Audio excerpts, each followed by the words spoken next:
किती रे किती आयफोन घेण्यासाठी किती खालच्या लेवलला जावं.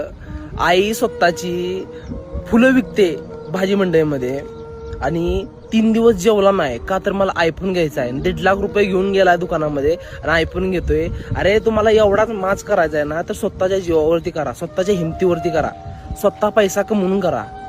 घरच्यांच्या आई बाप्पाला म्हणजे आई वडिलांना त्रास देऊ नका. ते कसे कसे तुम्हाला जगवतायत, कसा कसा दिवस पुढे ढकलतात तुमचा. तर माझ्या मुलाला हे भेटावं ते भेटावं. आता तुम्ही आयफोन घेण्यासाठी फालतू रील्स बनवण्यासाठी एवढं तुम्ही खालच्या लेवलला जाताय मोबाईल घेण्यासाठी. नाही यार, हे दृश्य बघून ना खूप बेकार वाटलं. त्या आईचा एकदा चेहरा बघा मागे, तिच्या इमोशन्स काय आहेत किंवा तिच्या त्या सिच्युएशनला रिॲक्शन काय आहे त्या जरा बॅकग्राऊंड मध्ये चेक करा. लय बेकार वाटलं बरं काही व्हिडिओ बघून. यार एवढ्या खालच्या लेवललाही जाऊ शकतात का मुलं एक आयफोन घेण्यासाठी? बेकार रे.